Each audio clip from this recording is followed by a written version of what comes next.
Hi, I'm Gladwin D'Souza from the Sierra Club Transportation Committee, and we'd like to. We are for effective transit, not expensive modes that end up bankrupting the way we get around.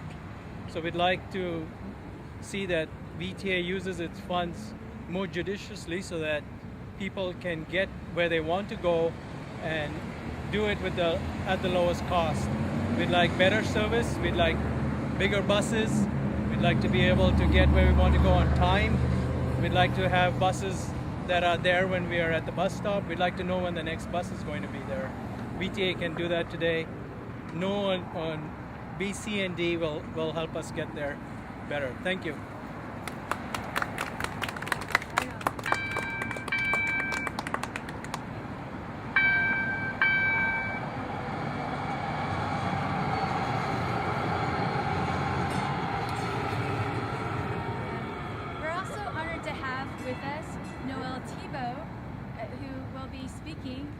Representing the Modern Transit Society.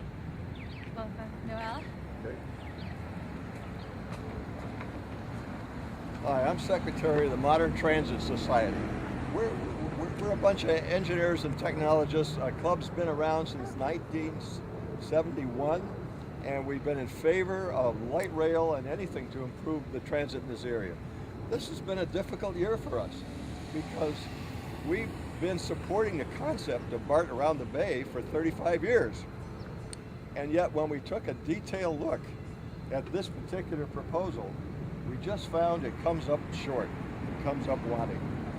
I have a detailed handout which lists our problems with the project, but basically it doesn't go to where the jobs are, it costs far too much money, and when we look at the details, BART is actually a 40-year-old concept. And we think when we look at transit places around the world, there are much newer concepts that can give us 21st century transit for less money. When we as I said, we've been agonizing over this, and when we listen to the BART supporters and the pro-BART, we get the feeling that they've come down with some sort of disease or virus. It seems like I've been calling it the Bush-Katrina syndrome. What that means is you fly over a problem at about 40,000 feet. You don't look on the ground to see what it's really like, but you fly over to 40,000 feet. You look out the window for 15 seconds and say, "You're doing a good job, Brownie," or "FEMA will take care of you," and you fly on. That's kind of what's happened with this project. You give it 15 seconds a look and you say, BART will solve all the transportation woes. We know that's just not true. And so we have a detailed list. This was hard for us to oppose BART at this time, but we think this particular project, the way it's done, and with the high costs, and the costs keep getting higher, it's just poor value for money. And so we're not recommending it this time.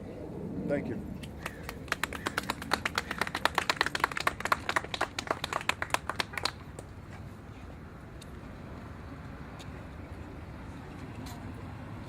Who needs one of these? Who else is here? Oh, yeah.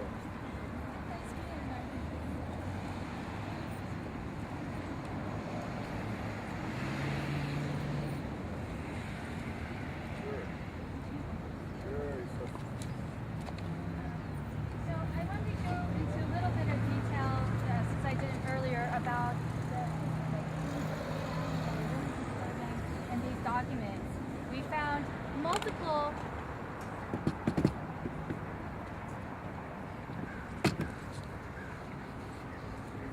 So I want to go into some detail about what specifically we found disturbing in these 472 pages of documents that were uncovered by this Public Records Act request. We found multiple instances where VTA staff were setting up strategy meetings, coordination meetings with SVLG and the Yes on B campaign to work on campaign materials, where VTA staff was supplying customized materials to SVLG for their campaign. where SVLG and the SMB and the VTA staff were coordinating on a letter to the editor that Mike Burns sent to the Mercury News, where they were coordinating on media outreach and op-ed pieces and strategizing who would be submitting those to the Mercury News and to other papers.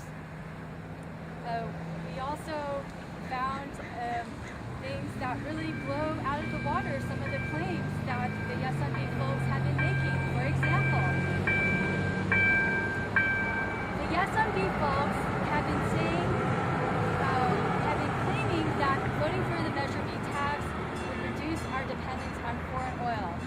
Well, there is an email from a VTA staff person acknowledging that, that just as Scott Herhold of the Mercury News pointed out, the amount of gasoline saved by this project is not very impressive.